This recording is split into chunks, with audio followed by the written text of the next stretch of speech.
Evangelho de Mateus, capítulo 13, versos 1 a 9, e depois, então, dos versos 18 até o verso 23.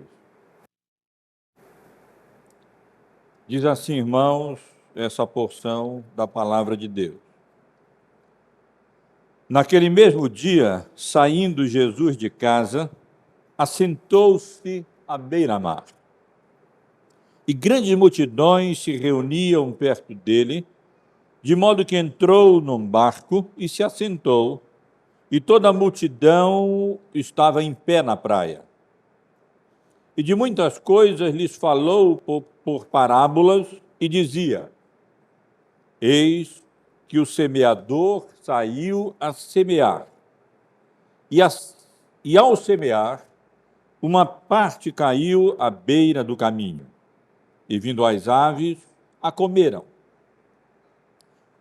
Outra parte caiu em solo rochoso, onde a terra era pouca, e logo nasceu, visto não ser profunda a terra. Saindo, porém, o sol, a queimou, porque não tinha raiz, secou.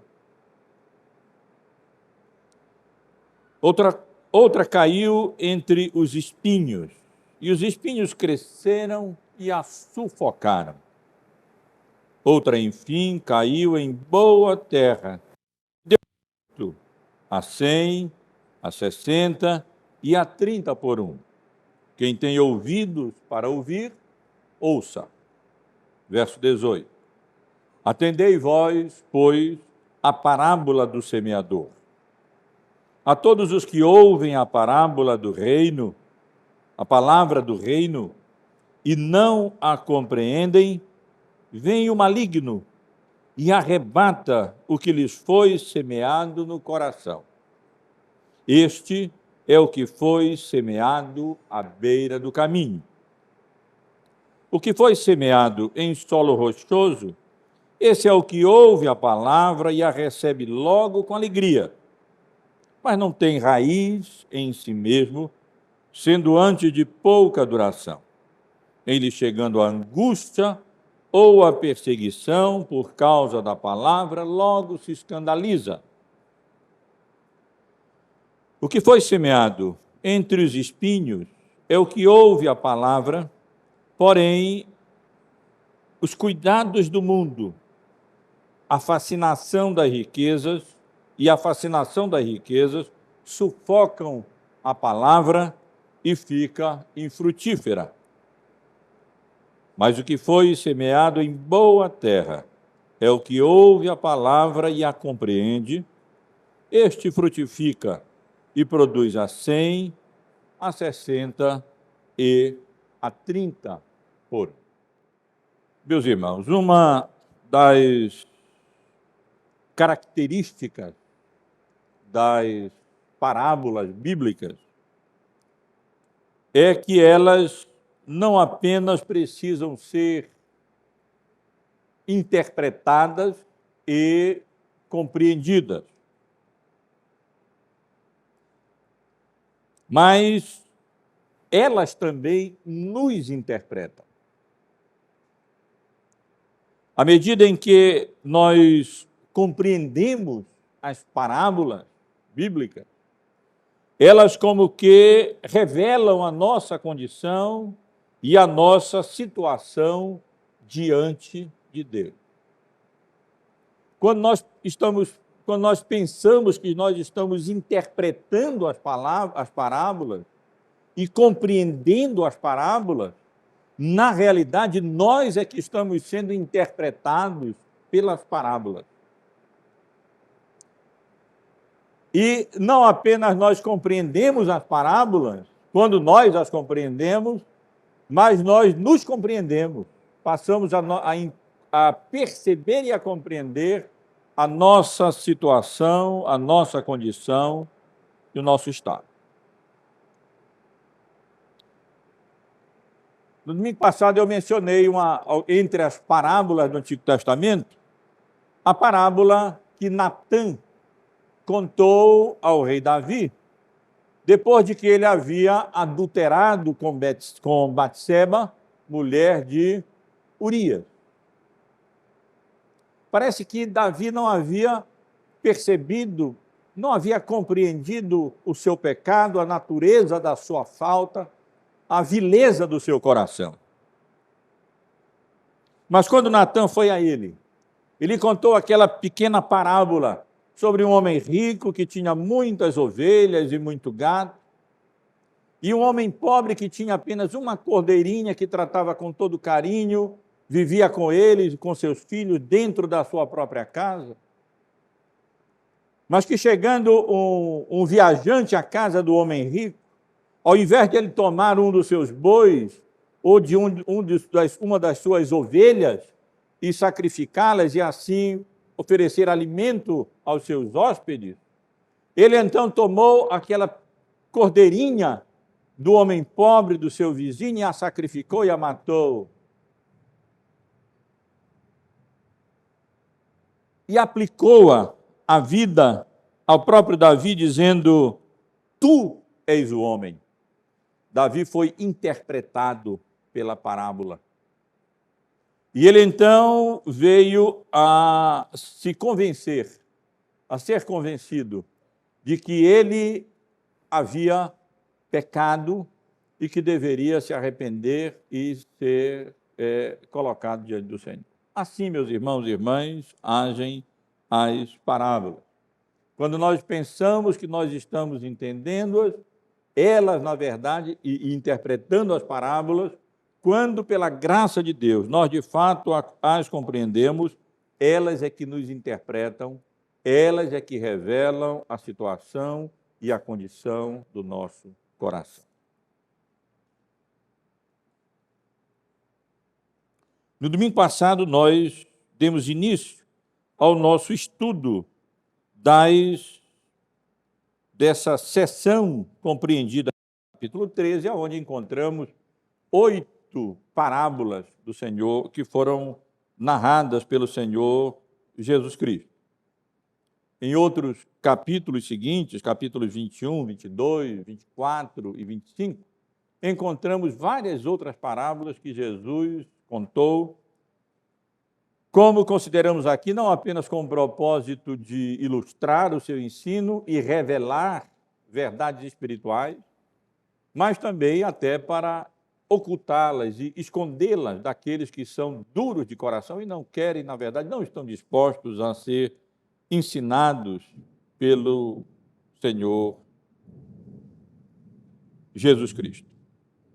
Mas nós começamos o nosso estudo considerando a seção que vai do verso 10 ao verso 17, onde Jesus explica a razão pela qual ele falava por parábolas, respondendo à pergunta dos seus discípulos feita no versículo 10. Então se aproximaram os discípulos e lhes perguntaram: por que eles falam por parábolas? E aí então Jesus passa a explicar, inserindo aqui na parábola do semeador a sua explicação, que ele utilizava-se desse recurso, ou seja, por que ele fazia uso das parábolas. E, excepcionalmente, ao invés de expor a seção que eu mencionei, versos 10 ao verso 17, nós consideremos apenas de uma forma introdutória e fizemos um estudo geral sobre as parábolas bíblicas, particularmente as parábolas do Senhor Jesus Cristo. Tivemos a oportunidade de definir o que são parábolas, de considerar os propósitos das parábolas, as características principais das parábolas bíblicas e os principais princípios de interpretação que nos ajudam a compreender o sentido, o significado, o propósito das parábolas bíblicas e, particularmente, das parábolas de Jesus. E hoje nós vamos iniciar propriamente o estudo das parábolas de Jesus, começando com uma das mais conhecidas, a primeira parábola que Mateus registra é a parábola do semeador. O próprio Senhor Jesus a chama de a parábola do semeador, no versículo 18, atendei vós, pois, a parábola do semeador, mas que nós poderíamos até chamá-las também de parábola dos solos, porque a ênfase nem é tanto no semeador, mas a ênfase da parábola reside exatamente nos tipos de solos que recebem a semente que o semeador semeia. E ao considerarmos essa parábola dos solos, ou parábola do semeador, os irmãos observem que, na realidade, aqui nós temos o ensino sobre a pregação da palavra e as diferentes respostas que são dadas à palavra de Deus quando ela é semeada, quando ela é pregada. Aqui nós temos não apenas exemplos de como não receber a palavra, mas também exemplos de como devidamente receber a palavra de Deus. O Senhor Jesus pregou, Ele ensinou, o Senhor Jesus anunciou o Evangelho, pregou a palavra de Deus, muitos foram expostos à sua pregação, mas as respostas à pregação de Cristo eram muito variadas, como já tido a oportunidade de considerar. Então vamos, irmãos, por alguns minutos, por alguns momentos, considerar essa importante parábola que o nosso Senhor Jesus contou e procurar compreender seu significado e, com a graça de Deus, aplicá-la à nossa própria vida. E na exposição que eu desejo fazer dessa parábola de Jesus, eu chamo a atenção dos irmãos, primeiro, para as circunstâncias em que essa parábola de Jesus, o Senhor Jesus, contou essa parábola. Nós lemos no versículo 1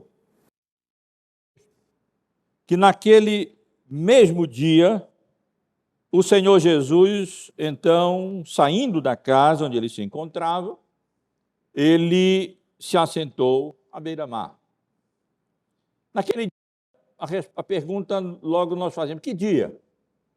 E a pergunta, evidentemente, nos remete ao contexto anterior, às sessões anteriores que nós estivemos considerando, e essa é uma das grandes vantagens da pregação expositiva sequencial, os irmãos afeiçoados ao contexto anterior. E sabem que, naquele dia, conforme vemos no capítulo 12, o Senhor Jesus havia curado um endemoninhado, cego e surdo, uma condição terrível, e que, ao invés dos fariseus reconhecerem nesse portento, nesse sinal, nesse milagre que Jesus realizou à sua divindade, eles atribuíram o poder inegável que Cristo havia demonstrado, manifestado, ao principal dos demônios, a Satanás. E vimos então como o Senhor Jesus fez referência às árvores boas que se conhecem pelos seus frutos e às árvores más que se conhecem também pelos seus frutos maus. E destacou que, na realidade, os fariseus estavam agindo assim, porque mau era o coração inconverso, pecaminoso dos fariseus. E eles então pediram um sinal ao Senhor Jesus, e o Senhor Jesus então disse, olha, todo sinal já foi dado. O único sinal que daria agora será a ressurreição de Jonas. Porque assim como Jonas esteve por 3 dias no ventre daquele grande peixe e depois foi expelido de volta e manteve-se vivo, assim também o Filho do Homem seria morto, seria sepultado por 3 dias, mas a morte não o seguraria, não teria domínio sobre ele e ele ressuscitaria. E esses eventos, esses acontecimentos todos ocorreram exatamente nesse dia, mencionado aqui no início do nosso capítulo. E como os irmãos sabem, considerando os capítulos 11 e 12 dos capítulos anteriores, chamei a atenção dos irmãos para o fato de que, nesses capítulos, nós temos exatamente várias reações à pregação e ao ministério público do Senhor Jesus Cristo. E diz o texto, então, que nesse dia, ele, saindo da casa onde se encontrava, os irmãos lembram, na sessão anterior, o Senhor Jesus estava numa casa, havia muita gente, sua mãe e seus irmãos foram falar com ele, nem conseguiram, porque a casa estava abarrotada de gente, e nós tivemos a oportunidade de considerar a história. Mas Jesus sai da casa, e então ele se dirige para a beira do mar da Galileia, e uma multidão de pessoas continuava a procurá-lo, continuava a segui-lo. De tal maneira que Jesus praticamente à beira-mar, quase não podia se dirigir a eles, ali sufocado por aquela multidão. E diz o texto, então, que ele tomou um barquinho, fez daquele barquinho o seu púlpito, diferentemente da nossa situação, ele pregou sentado e a congregação permanecia de pé na praia. Talvez a gente pudesse adotar esse sistema, especialmente para aqueles pregadores que têm problema de coluna, de varizes, como eu, não é? E era bem adotado na época. O pregador ficava sentado, é um perigo, né? Ficar sentado aqui, falando muito tempo, os irmãos de pé. Mas foi essa circunstância, meus irmãos, em que Mateus faz a referência de que o Senhor Jesus passou, então, agora, não tanto a ensinar mais diretamente como ele vinha fazendo, mas a ensinar muitas coisas através de parábolas, por meio de parábolas, pelas razões que nós já consideramos aqui no domingo passado. Então, foram essas as circunstâncias em que o Senhor Jesus proferiu a parábola que nós vamos considerar agora. Nos versos, na segunda parte do versículo 3 até o verso 9, primeira seção que nós lemos, nós encontramos a parábola propriamente dita. É uma parábola muito clara, que, como as demais parábolas de Jesus, muito simples, como as demais parábolas de Jesus, fazia uso de costumes do cotidiano, da vida diária, bem conhecido das pessoas, dos seus ouvintes, para ilustrar e revelar verdades espirituais. É a parábola do semeador no seu trabalho. E é muito provável que muitas daquelas pessoas, daquela multidão, que se dirigiram até Jesus, no seu caminho, tenham visto pessoas ali semeando, provavelmente muitos eram agricultores, trabalhavam no campo. A sociedade da época era uma sociedade eminentemente agrícola, diferente da sociedade moderna, contemporânea, e eles estavam perfeitamente familiarizados com a história que Jesus contou. Não havia nada de novo na história que ele contou. Jesus diz que um semeador saiu a semear, como era costume na época.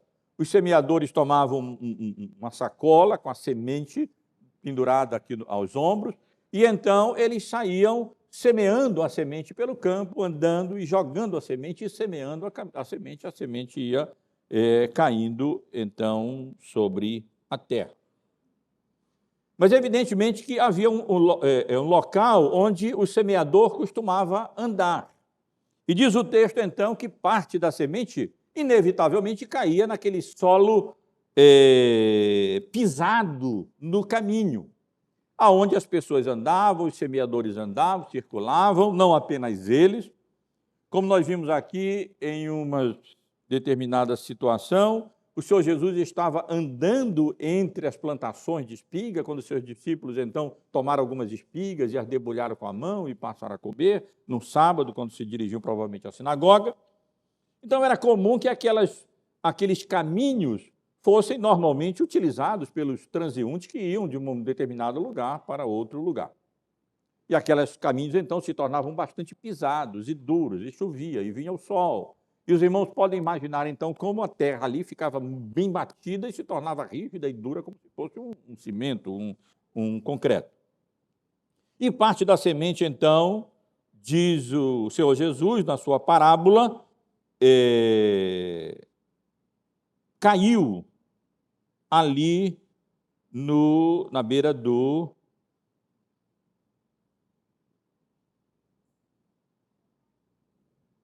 caminho. E que, caindo as sementes no caminho, como não puderam, evidentemente, penetrar na terra, logo as aves vieram e comeram a semente. Evidentemente, ela não pôde germinar. Mas diz Jesus que, à medida que o semeador caminhava e lançava a sua semente, outra parte da semente, outras sementes, caíram sobre o solo rochoso, ou seja, sobre o solo raso, onde havia apenas uma pequena camada de solo, e como é comum na Palestina, debaixo daquela pequena camada de solo havia, então, muita rocha. E diz o texto que, como a terra era pouca, e o calor era adequado, e com a chuva, essas sementes que caíram no solo rochoso, logo nasceram, porque a terra não era profunda. Mas quando o sol saiu, exatamente porque a terra não era profunda, e as sementes que ali caíram e germinaram não tinham raízes profundas para absorver a umidade que ficava abaixo da terra, essas sementes, essas plantinhas secaram e morreram. Mas Jesus se refere ainda a um terceiro tipo de solo. A semente é a mesma, o semeador é o mesmo, mas um terceiro tipo de solo. E que a semente, então, neste caso, caiu sobre ou entre os espinheiros. E os espinheiros cresceram e a sufocaram. Evidentemente, Jesus não entra em detalhes, não é um propósito. Certamente o semeador deve ter tirado os espinhos, as ervas daninhas, né, o mato que costuma crescer, mas os irmãos sabem como o mato cresce muito mais rápido do que aquilo que nós, tende a crescer muito mais rápido do que aquilo que nós plantamos. E então as ervas daninhas, os cardos, os abrolhos, na linguagem bíblica, os espinhos, acabaram crescendo mais do que a semente, e à medida que eles cresceram mais do que a semente, eles simplesmente, tanto as raízes que tomavam conta da terra, como o mato ali que cresceu, então sufocaram a semente que havia germinado, de tal maneira que ela não pôde produzir e morreu também. Mas Jesus faz referência a um quarto tipo de solo. Ao tipo de solo apropriado, adequado. Aquilo que chama de boa terra, de bom solo. E que essas sementes que caíram em bom solo, elas então produziram, deram seus frutos. E produziram de forma abundante. Tudo aqui é muito comum na parábola, exceto a abundância com que essas sementes que foram semeadas em boa terra produziram. Os estudiosos da cultura e das atividades agrícolas nessa época são unânimes em dizer que uma produção considerada muito boa na época era uma produção de 10 por 1, 10 espigazinhas de trigo para uma sementezinha lançada. E aqui a referência não apenas a 10 por 1, 8 por 1, 9 por 1, mas a 30, a 60, a 100 por 1. E o Senhor Jesus, então, ao terminar a sua narrativa da parábola, muito simples, ele diz o seguinte: quem tem ouvidos para ouvir, ouça. É como se ele estivesse dizendo, se alguém pode compreender e se esforçar, e compreenda, então, a parábola. É como se fosse, na realidade, uma pergunta: vocês entenderam realmente a parábola? Vocês imaginam que aqui há apenas uma pequena história com um fundozinho moral ou qualquer coisa assim apenas?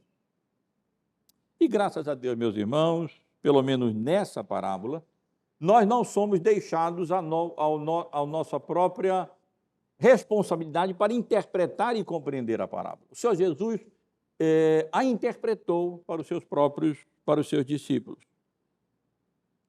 Eles foram a ele, eles mesmos não haviam compreendido inteiramente o significado da parábola e perguntaram qual era o seu significado, e Jesus então esclareceu e explicou. E na sessão seguinte, a partir do versículo 18 até o versículo 23, nós encontramos a interpretação da parábola. Quando Jesus diz: atendei vós a parábola do semeador. Atender aqui significa ouçam a parábola do semeador. Preste atenção para o significado na parábola do semeador. Compreendam a parábola do semeador.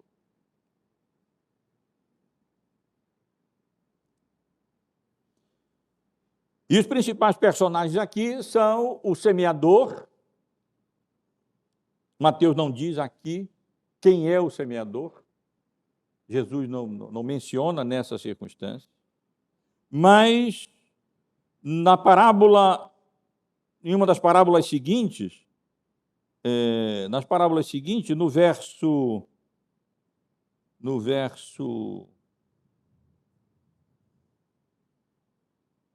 observe os versos 24 e o versículo 37, quando Jesus, então, também interpreta a parábola de joio. No versículo 37, nós lemos que o que semeia a boa semente é o Filho do Homem. Não é a mesma parábola, é outra parábola, mas nós podemos, logicamente, inferir que o semeador da semente na parábola do joio é o mesmo semeador da semente na parábola dos solos, ou na parábola do semeador. Ou seja, claramente o semeador aqui é Jesus. Ele vinha semeando a palavra, ele vinha ensinando o Evangelho, a palavra de Deus, ele vinha pregando o Evangelho. E, na realidade, aqui Jesus está ensinando as mesmas coisas que ele havia ensinado, apenas agora em forma de parábola. Assim como nos capítulos 11 e 12, nós encontramos várias reações aos sinais e ao ensino e à pregação de Jesus, as reações variadas, aqui Jesus nos ensina isso através de parábolas. O semeador, sem dúvida, é Jesus.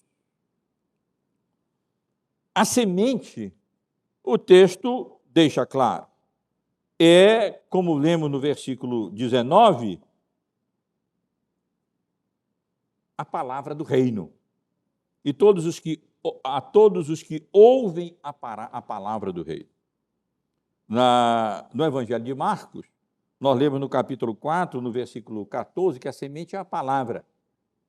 E em Lucas, no capítulo 8, verso 11, na mesma parábola, que a semente é a palavra de Deus. Então não resta a menor dúvida. O semeador é Cristo.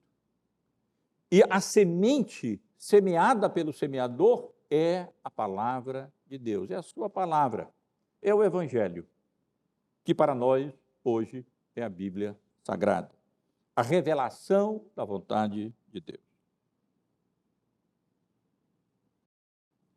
Mas então Jesus interpreta os 4 tipos de solo em que a semente semeada por Cristo, através do seu ensino e da sua pregação, cai.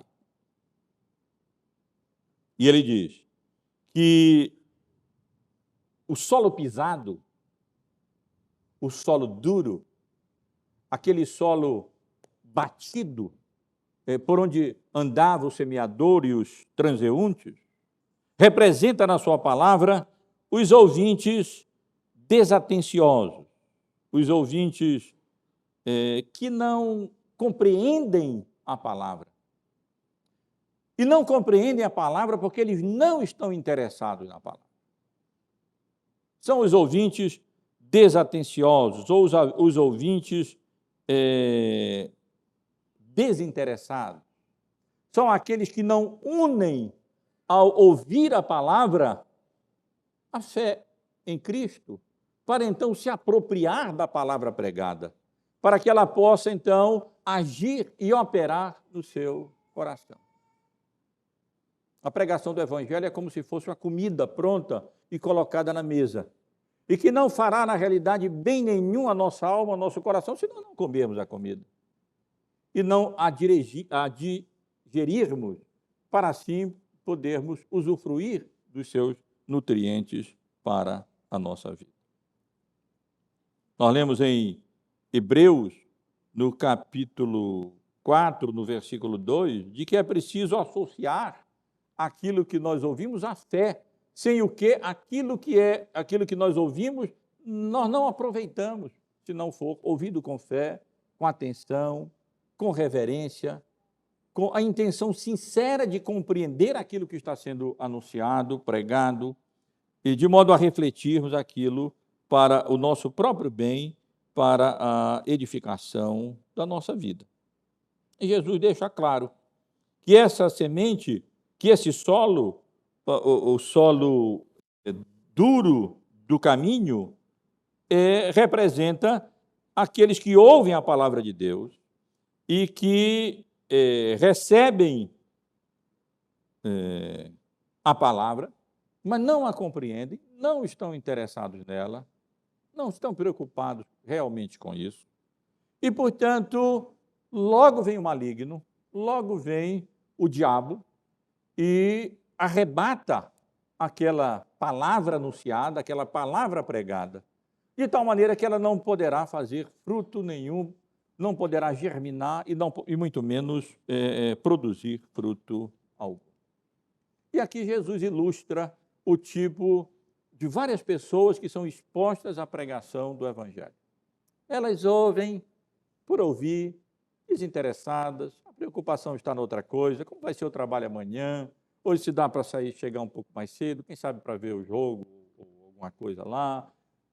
A pessoa está presente aqui, mas o coração está longe, a preocupação não está, de fato, em compreender a palavra, em ouvi-la com disposição e com interesse, em meditar nela e refletir nela. Portanto, pode ouvir 1 milhão de vezes, mas ela jamais vai operar nada no seu coração.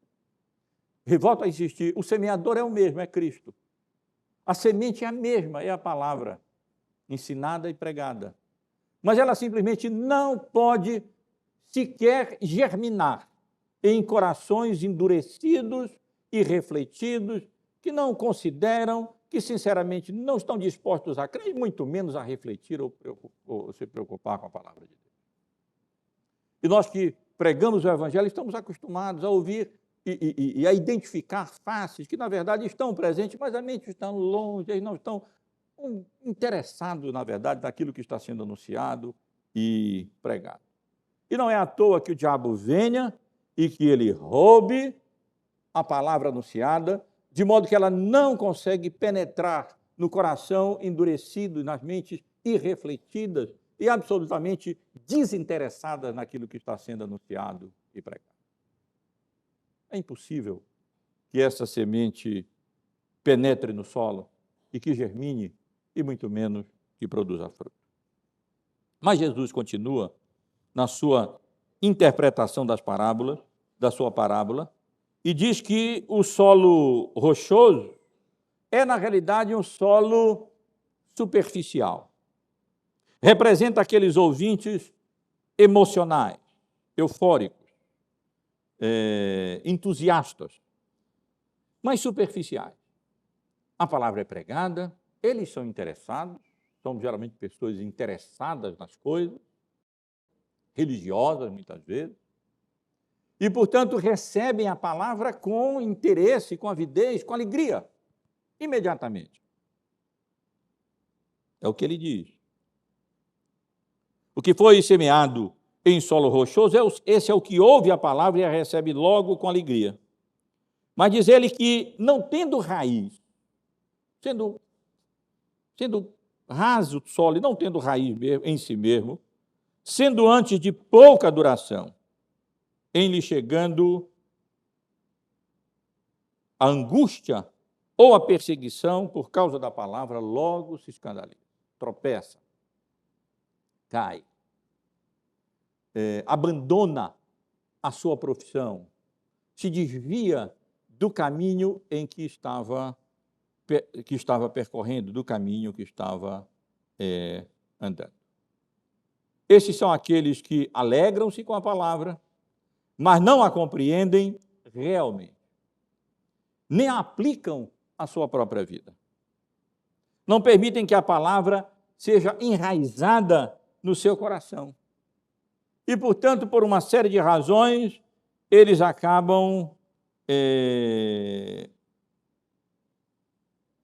quando vem a angústia, quando vem as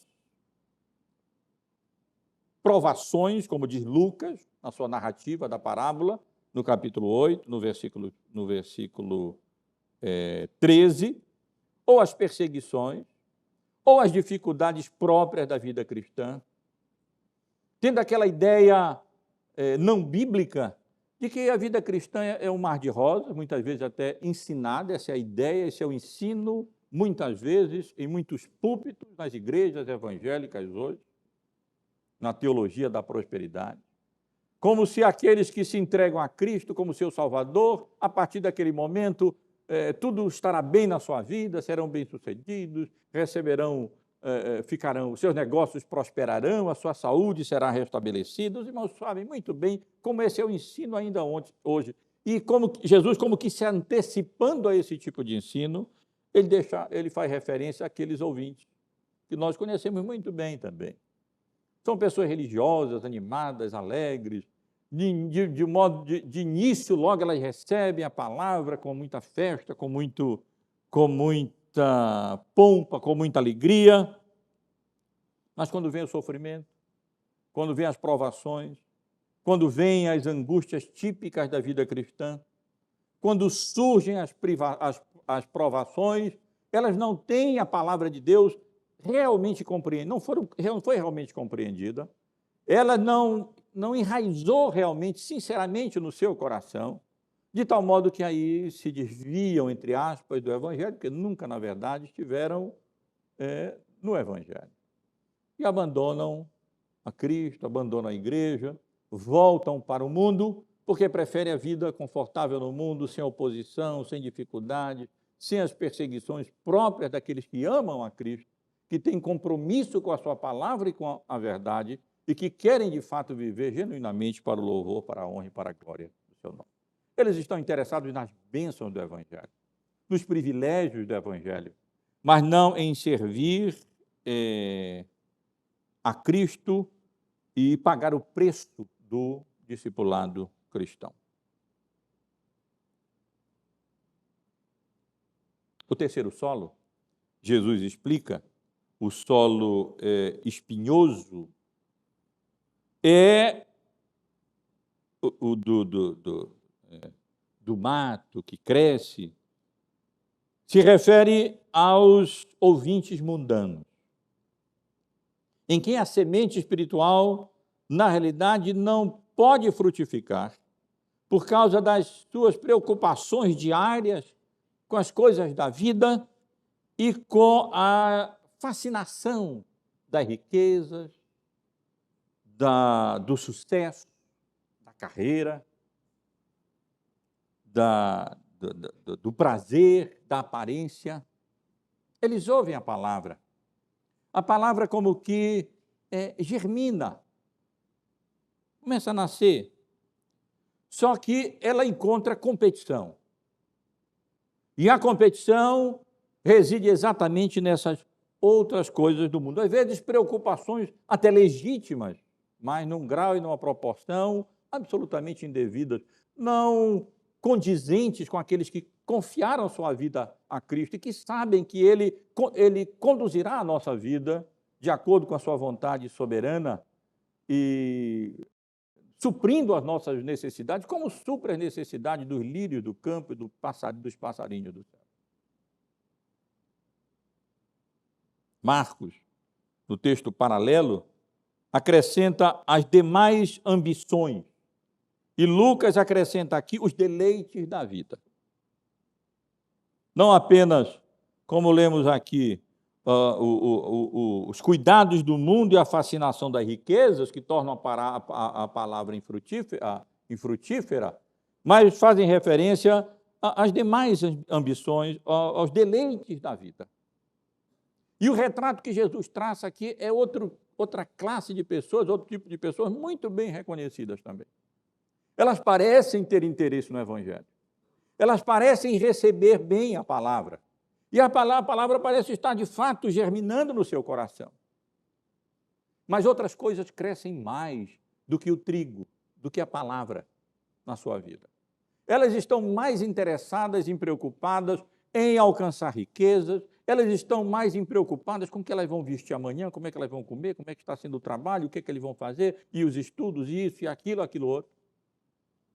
E com as ambições, os deleites e os prazeres da vida, de tal maneira que esses outros interesses são como que matos que crescem e sufocam a fé, matam a fé, de tal modo que ela não pode realmente crescer e frutificar e produzir os frutos devidos. O Senhor Jesus já havia tratado desse assunto no capítulo 6, no seu Sermão do Monte. Nós já tivemos a oportunidade de considerar. Quando ele advertiu seus ouvintes: não acumuleis para vós outros tesouros sobre a terra, onde a traça e a ferrugem corroem e os ladrões escavam e roubam.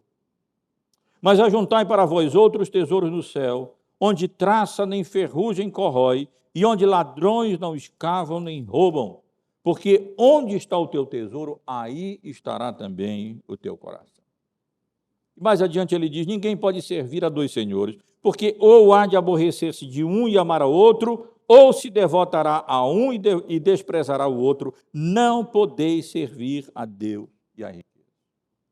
E logo a seguir ele chama a atenção e adverte os seus ouvintes a não andarem ansiosos pela vida quanto ao que haver de comer ou de beber, nem pelo vosso corpo quanto ao que haver de vestir.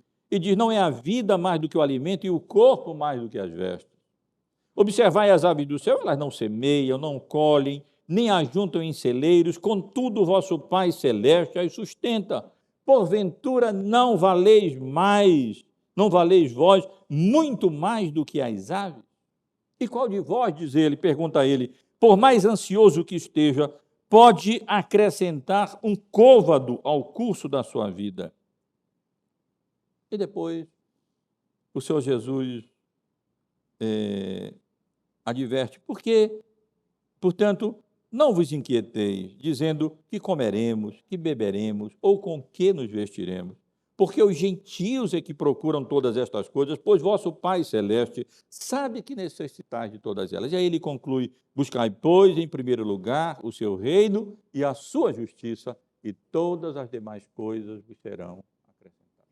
É disso que Jesus está falando, ilustrando, através da semente que cai em solo minado por mato, pelas raízes de mato que ali ficaram, de espinhos, e que crescem mais rápido e sufocam a semente semeada e plantada, não permitindo que ela se desenvolva devidamente, cresça e produza os seus frutos.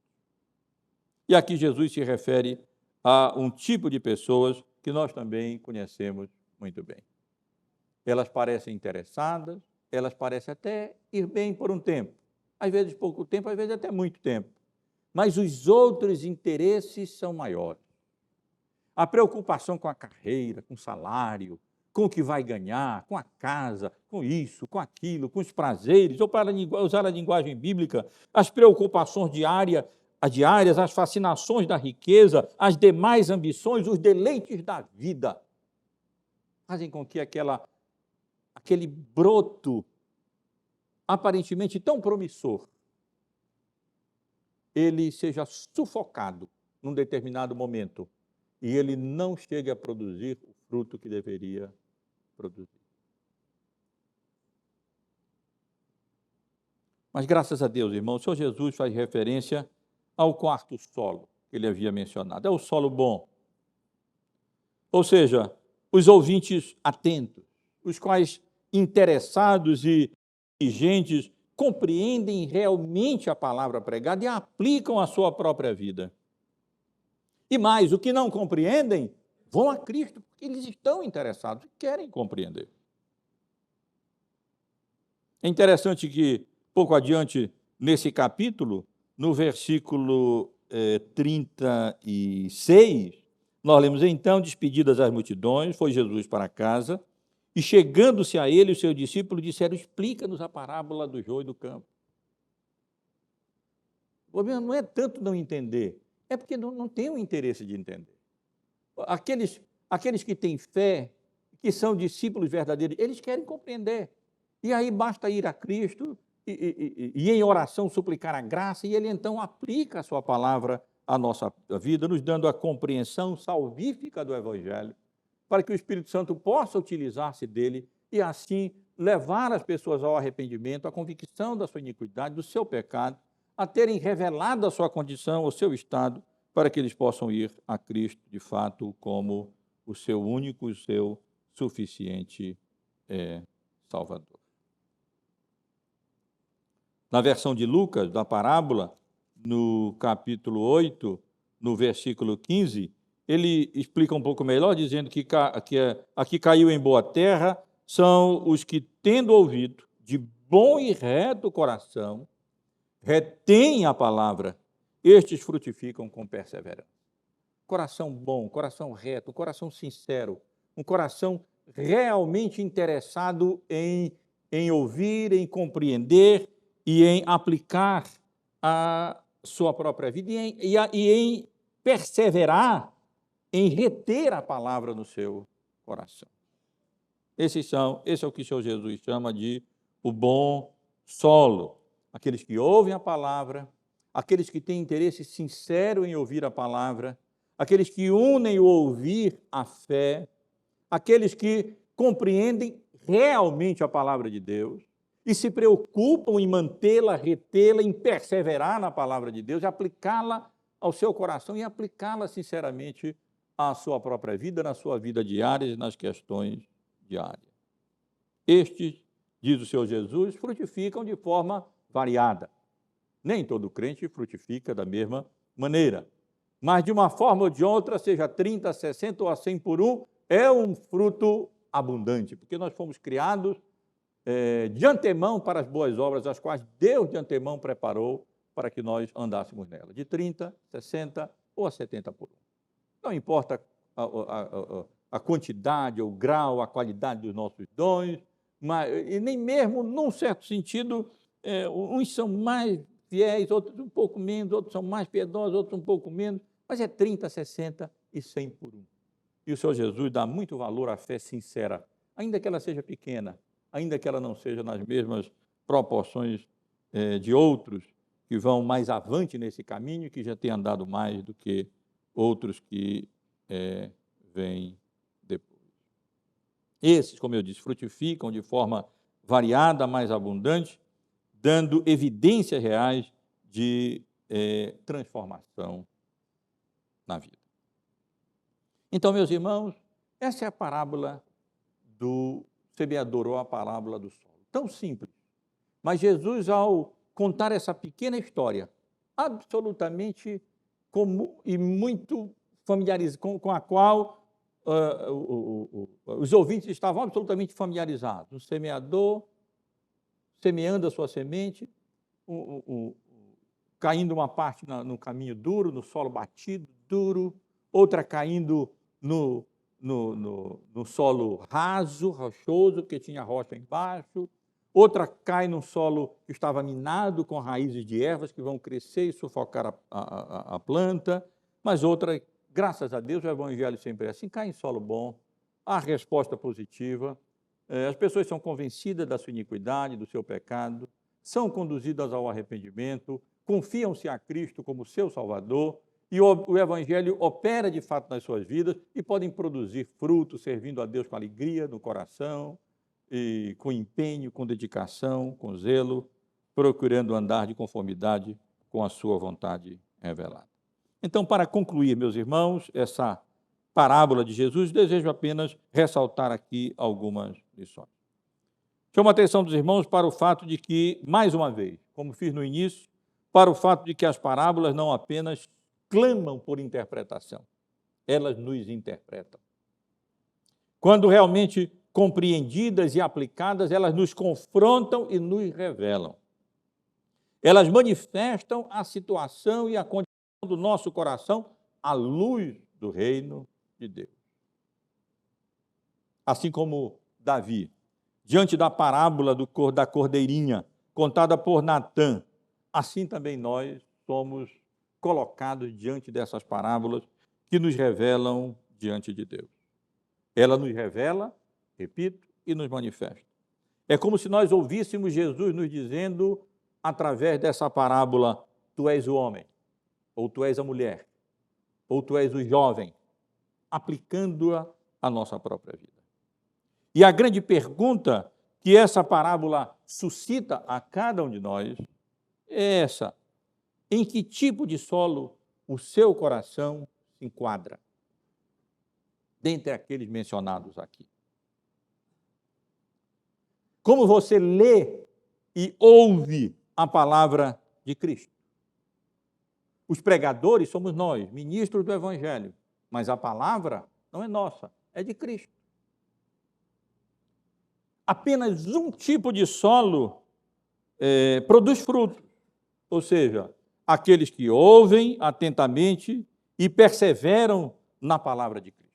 Como vimos, a frutificação pode ser variada, mas nessa parábola apenas um coração é salvo, apenas um tipo de coração salvo.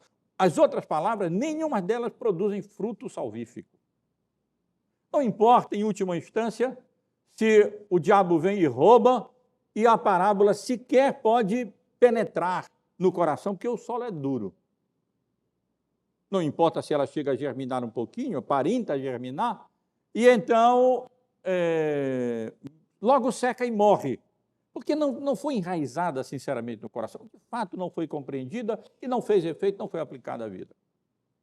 E não importa se ela cresce um pouco mais, e depois vem os espinhos e a sufocam, porque de qualquer modo todas elas morrem. Nenhuma delas prospera a ponto de frutificar e resultar de fato na redenção, na salvação. Portanto,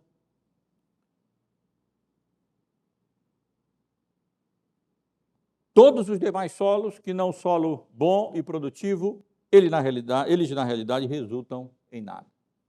E a pergunta que fica é essa: o seu coração é um solo duro? Responda para você mesmo. Era isso que Jesus queria com as parábolas, que elas interpretassem, e como Natã e como Davi chegou, eu de fato sou o homem, eu fiz isso, eu fiz pior do que isso. O que Jesus quer com essas parábolas é exatamente isso. Seu coração é um solo duro, pisado, desinteressado pela palavra de Cristo?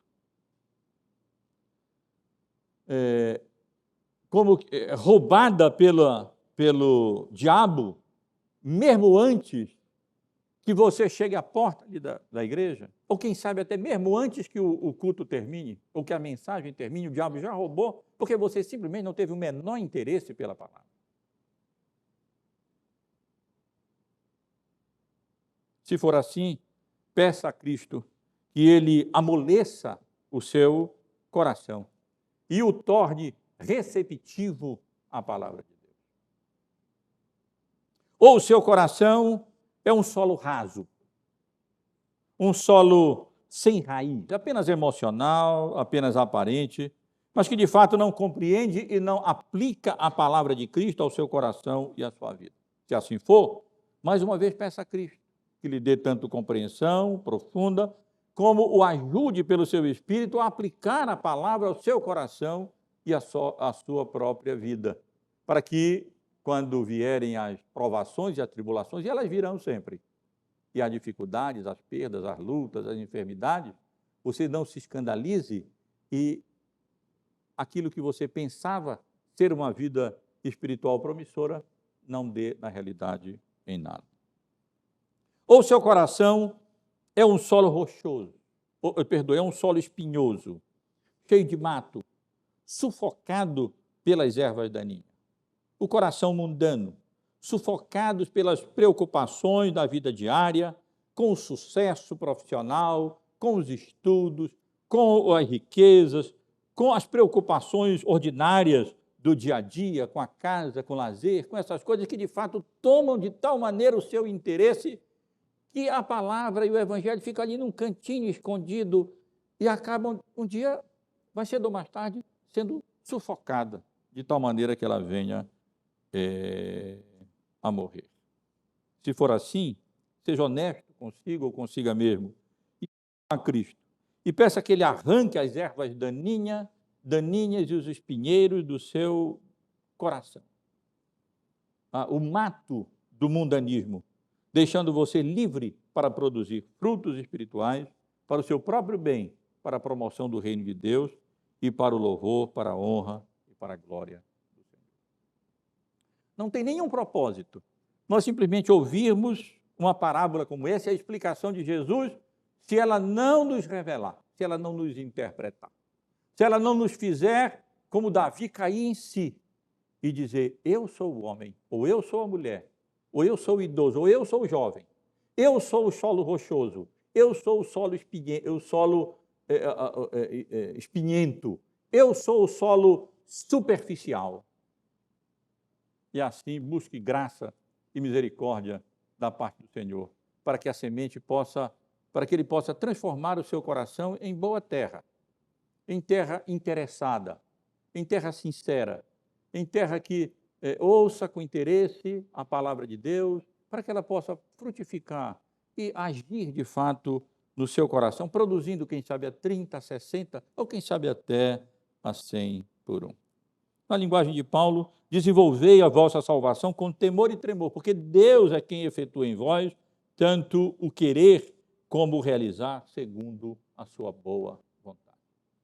Ou ainda na linguagem de Paulo, não seja ouvinte negligente, mas operoso praticante daquilo que, da palavra anunciada, da palavra pregada, para que ela não seja roubada logo no início, para que ela possa penetrar no seu coração, para que ela não venha a murchar quando vierem as dificuldades, as provações, as lutas da vida, e a sua religião não seja simplesmente uma religião meramente de verão, quando tudo vai bem, mas de inverno também, quando vêm as provações, as lutas e as dificuldades. E para que o seu coração não venha a ser sufocado por vários outros interesses que fazem com que plantas que aparentemente germinaram e cresciam tão bem e que a gente esperaria que fosse produzir espigas abundantes a 100 por um, na verdade, venham a ser sufocadas quando outros interesses tomarão conta da sua mente e do seu coração. Que Deus nos abençoe, meus irmãos e irmãs, e que Deus produza, pela graça dele, no coração de cada um de nós, essa terra boa, fértil e frutífera para o nosso próprio bem, para o louvor de Deus, para a glória de Deus e para a promoção do seu reino.